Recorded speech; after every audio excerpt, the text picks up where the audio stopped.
Hello friends, welcome back to my channel. आज मैं लेकर आई बहुत ही सिंपल रेसिपी जिसे बनाना बेहद आसान है और खाने में तो इसका टेस्ट बहुत ही लाजवाब लगता है। तो आज हम बनाएंगे फ्रेश कोकोनट बर्फी। जो ताज़ा नारियल होता है उसे आज हम एक बर्फी बनाएंगे जिसे बनाना बेहद आसान है और खाने में तो इसका टेस्ट बहुत ही लाजवाब लगता है। तो चलिए आप फटाफट बर्फी बनाना शुरू कर देते हैं।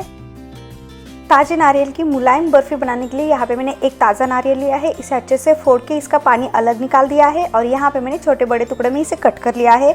तो अब हम क्या करना है कि इसका जो ऊपर वाला ब्राउन पार्ट है इसे निकाल देना है। आप चाहे तो इसे नाइफ से निकाल सकते हैं या फिर पीलर से निकाल सकते हैं। तो यहाँ पे मैं कोकोनट का स्कील निकालने के लिए पीलर का इस्तेमाल करने वाली हूँ। आप चाहे तो पीलर या फिर नाइफ से भी यूज कर सकते हैं। आपको जिससे आसान हो जाए आप उसका यूज कर सकते हैं। तो आज हम एकदम सफेद बर्फी बनाने वाले हैं, इसलिए यहाँ पे हमें इसका स्किन निकाल देना है। आप चाहे तो इसके स्किन के साथ भी बर्फी बना सकते हैं। तो ये देखिए, यहाँ पे मैंने एक कोकोनट का पार्ट का स्किन अच्छे से निकाल दिया है। तो इसी तरीके से हम यहाँ पे सारे कोकोनट के पार्ट्स का अच्छे से स्किन निकाल देते हैं ताकि हमारा जो बर्फी है एकदम सफेद दिख जाए।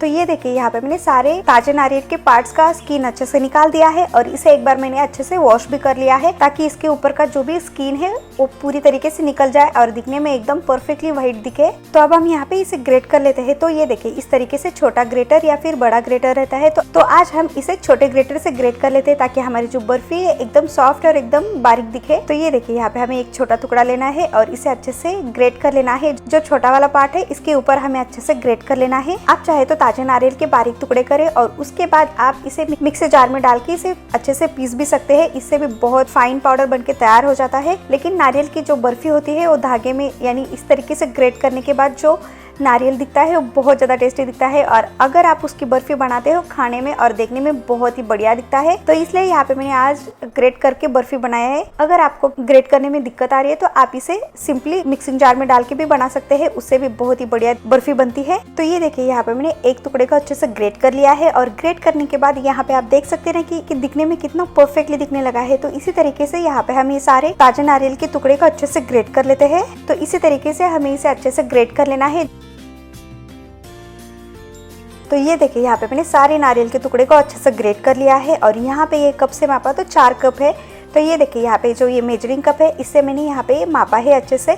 तो यहाँ पे ये 3 कप हो चुका है। तो यहाँ पे मैंने ये ऊपर से 1 कप डाल दिया। तो यहाँ पे ये टोटल 4 कप हो चुका है और यहाँ पे आप देख सकते हैं कि दिखने में भी ये कितना परफेक्टली दिखने लगा है। तो ग्रेट करने के बाद इस तरीके से आपको बहुत ही बढ़िया दिखता है। आप चाहे तो इसे मिक्सिंग जार में डाल के भी इसे अच्छे से पीस सकते हैं। तो यहाँ पे हमारा एक ग्रेट करके नारियल अच्छे से तैयार है। तो अब चलते हैं अगले प्रोसेस में, यानी इसकी सॉफ्ट मुलायम बर्फी बनाने के प्रोसेस में।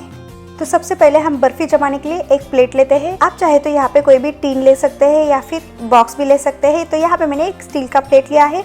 अब हम यहाँ पे इसे अच्छे से ग्रीस कर लेते हैं ताकि हमें बर्फी जमाने में एकदम आसानी हो जाए। तो ये देखिए, यहाँ पे मैंने आधा चम्मच घी डाल दिया है और घी डालने के बाद हमें इसे अच्छे से स्प्रेड कर देना है। तो यहाँ पे मैंने इसे हाथ से स्प्रेड कर दिया है। आप चाहे तो इसे ब्रश से भी स्प्रेड कर सकते हैं। तो यहाँ पे हमें इनिशियल स्टेज अच्छे से पहले ही कर देना है। इससे क्या होगा, जो आप बर्फी बनाएंगे तो तुरंत वो बर्फी का मिक्सचर हम इस थाली में डाल देंगे ताकि हमें एकदम आसानी हो जाए और हमारी जो बर्फी है वो एकदम गाढ़ी भी ना बने, यानी एकदम हार्ड ना बन जाए। तो ये देखिए, यहाँ पे मैंने एक थाली को अच्छे से ग्रीस कर लिया है घी से। तो अब हम इसे साइड में रख देते हैं और अब चलते हैं बर्फी बनाने के प्रोसेस में।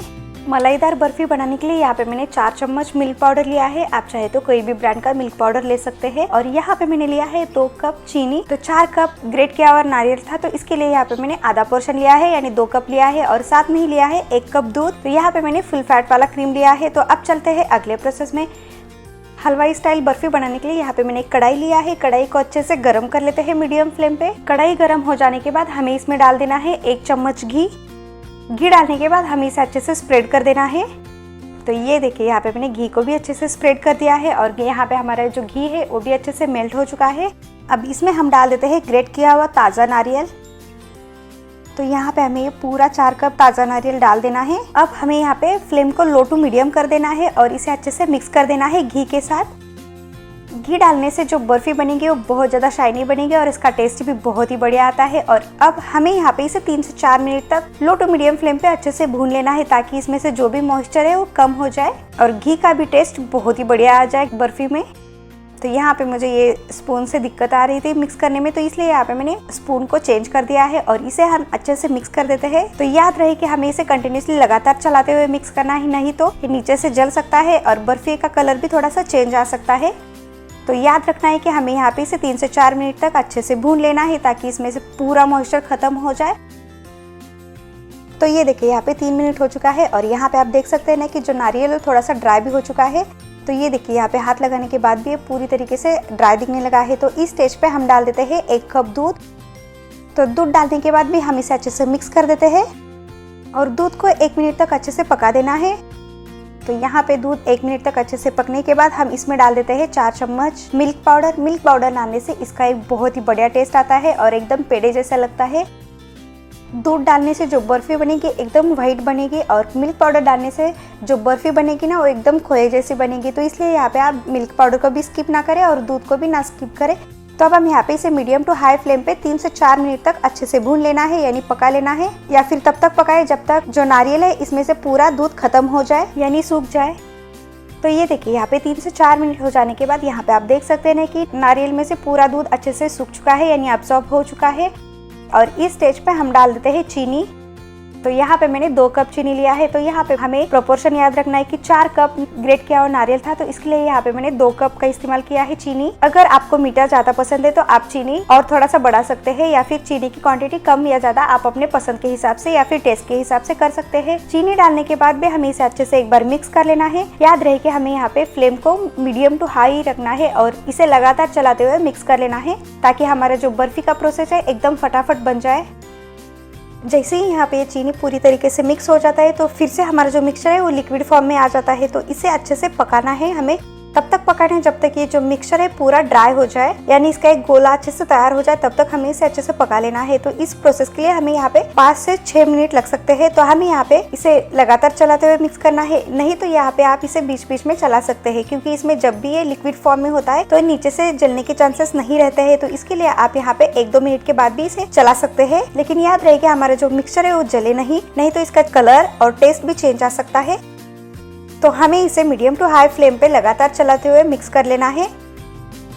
तो ये देखिए यहाँ पे 8 मिनट हो चुके हैं और 8 मिनट हो जाने के बाद मैंने इसे एक बार अच्छे से मिक्स कर लिया है। और यहाँ पे आप देख सकते हैं ना कि हमें इसे नीचे से अच्छे से मिक्स करना है, नहीं तो ये नीचे से जल सकता है। तो यहाँ पे आप देख सकते हैं ना कि जो पूरा पानी और जो भी मॉइस्चर है इसमें से पूरा खत्म हो चुका है, लेकिन यहाँ पे ये जो मिक्सचर है पूरी तरीके से ड्राई नहीं हुआ है। तो इसलिए हमें यहाँ पे इसे फिर से 2 मिनट तक अच्छे से पका लेना है। हमें यहाँ पे मिक्सचर को अच्छे से ड्राई ही करना है, नहीं तो जो बर्फी है वो अच्छे से सेट नहीं हो पाएगी और निकलने में थोड़ी सी दिक्कत आ सकती है। तो यहाँ पे हमें बर्फी को अच्छे से ड्राई होने तक ही पकाकर तैयार कर लेना है।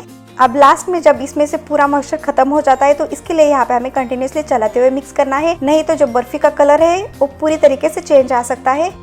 तो यहाँ पे टोटल 15 मिनट हो चुके हैं और 15 मिनट हो जाने के बाद बर्फी पूरी तरीके से ड्राई हो चुका है। तो अब हम यहाँ पे बर्फी अच्छे से पक चुके कि नहीं कैसे चेक करते हैं, तो उसका तरीका यहाँ पे मैं बताती हूँ। तो हमें यहाँ पे थोड़ा सा मिक्सचर लेना है, इसे थोड़ा सा ठंडा कर लेना है और ठंडा हो जाने के बाद हम इसे हाथ में लेते हैं और अगर इसका गोला अच्छी तरीके से बन रहा है तो इसका मतलब यहाँ पे जो बर्फी का मिक्सचर है वो अच्छे से पक चुका है, यानी अच्छे से बन चुका है। तो इस स्टेज पर हमें गैस को बंद कर देना है और गैस बंद करने के बाद इसमें हमें डाल देना है आधा चम्मच घी। यहाँ पे घी डालना ऑप्शनल है, अगर यहाँ पे आप घी डालते हो तो इसका शाइन बहुत ही बढ़िया आता है। घी डालने के बाद इसे एक बार अच्छे से मिक्स कर देना है और मिक्स करने के बाद इसे ले चलते हैं बर्फी जमाने के प्रोसेस में। और यहाँ पे हमने जो थाली को घी से अच्छे से ग्रीस किया था उस थाली में हमें यहाँ पे बर्फी का मिक्सचर को अच्छे से डाल देना है। तो ये देखिए यहाँ पे मैंने सारे मिक्सचर को अच्छे से थाली में डाल दिया है। अब हम यहाँ पे इसे अच्छे से इवनली स्प्रेड कर देते हैं। तो यहाँ पे मैंने स्पैटुला से इसे अच्छे से स्प्रेड कर दिया है। आप चाहे तो यहाँ पे एक कटोरी लीजिए और इसके जो बेस रहता है उसके ऊपर अच्छे से घी लगा दीजिए और उसे अच्छे से टैप करते हुए इसे इवनली स्प्रेड कर दीजिए ताकि ये अच्छे से पूरी तरीके से इवनली स्प्रेड हो जाए। तो ये देखिए यहाँ पे मैंने इस तरीके से अच्छे से इसे इवनली स्प्रेड कर दिया है। तो यहाँ पे आप देख सकते हैं ना कि इसके ऊपर घी की वजह से कितना बढ़िया सा शाइन आ चुका है और दिखने में भी ये कितना परफेक्टली दिखने लगा है, एकदम हलवाई के जैसा। अब हम यहाँ पे इसके ऊपर थोड़े से गार्निश कर देते हैं पिस्ता की कैप से। तो यहाँ पे मैंने पिस्ता का यूज़ किया है, आप चाहे तो बादाम का भी इस्तेमाल कर सकते हैं या फिर आपको जो ड्राई फ्रूट्स पसंद है आप उसका भी यूज़ कर सकते हैं। तो यहाँ पे मैंने थोड़ा सा पिस्ता डाल दिया है, इसे बारीक चॉप करके, और इसे भी हम थोड़ा सा टैप कर देते हैं ताकि ये भी पूरी तरीके से सेट हो जाए। अब हम यहाँ पे इसे थोड़ा सा ठंडा कर लेते हैं। इसके बाद इसके ऊपर अच्छे से कट लगा देते हैं। तो ये देखिए यहाँ पे थोड़ा सा गर्म है लेकिन यहाँ पे पूरी तरीके से ठंडा नहीं हो चुका है। तो इस समय पे हम इसके ऊपर अच्छे से कट लगा देते हैं। तो यहाँ पे हमें बर्फी की साइज कितने चाहिए थे उस अकॉर्डिंग हमें यहाँ पे इसे कट कर लेना है। तो ये देखिए यहाँ पे इस तरीके से यहाँ पे मैंने छोटे टुकड़े में इसे कट कर दिया है, यानी छोटे साइज में इसे कट लगा दिया है। अब इसके बाद हम इसे स्क्वायर शेप में या फिर डायगोनल, आपको जिस साइज़ का पसंद है आप उस तरीके से यहाँ पे इसे कट कर सकते हैं। तो ये देखिए यहाँ पे मैंने इसे थोड़ा सा स्क्वायर शेप में इसे कट कर दिया है, ताकि हमारी जो बर्फ़ी है दिखने में एकदम रेस्टोरेंट जैसा दिखे, यानी एकदम हलवाई जैसा दिखे। और यहाँ पे ये अच्छे से कट लगाने के बाद इसे हमें 2 से 3 घंटे के लिए पूरी तरीके से ठंडा होने के लिए छोड़ देना है। तो यहाँ पे 3 घंटा हो चुका है और हमारी जो बर्फ़ी है एकदम पूरी तरीके से ठंडा हो चुका है। तो अब हम यहाँ पे बर्फ़ी को अच्छे से निकाल देते हैं। तो ये देखिए यहाँ पे एक बर्फ़ी को मैंने निकाल दिया है और यहाँ पे आप देख सकते हैं ना कि बर्फ़ कितना परफेक्टली निकल के आ चुका है और दिखने में भी एकदम परफेक्टली दिखने लगा है, एकदम हलवाई जैसा। तो इस तरीके से यहाँ पे हमारी ये बर्फ़ी परफेक्टली बनके तैयार है। तो आप इस तरीके से एक बार बनाकर ज़रूर ट्राई करें। अब चलते हैं इसे सर्व करने के प्रोसेस में। आपने देखा ना कि बर्फ़ी बनाना कितना आसान है और ये झटपट से बनके तैयार हो जाती है बस 15 मिनट में। तो आप इसे एक बार बनाकर ज़रूर ट्राई करें, आपको ये बहुत पसंद आ जाएगा। तो यहाँ पे हमारे ये बर्फ़ी का प्लेट एकदम परफेक्टली बनके तैयार है। तो यहाँ पे मैं आपको एक तोड़ के भी दिखा देती हूँ कि हमारी जो बर्फ़ी है कितनी मुलायम और कितनी सॉफ्ट बनी है। तो ये देखिए यहाँ पे आप देख सकते हैं कि जो बर्फ़ी है कितना परफेक्टली बनी है और तोड़ने के बाद भी कितना सॉफ्ट है, एकदम पेड़े के जैसे दिखने लगा है, एकदम मावे जैसा। तो आप इस तरीके से बर्फ़ी एक बार बनाकर ज़रूर ट्राई करें, आपको ये बहुत पसंद आ जाएगा। अगर आपको आज की मेरी ये रेसिपी पसंद आए तो लाइक, शेयर, सब्सक्राइब करना ना भूलें और साथ में ही नोटिफिकेशन को भी ऑन करें ताकि मेरी कोई भी रेसिपी आपसे मिस ना हो जाए।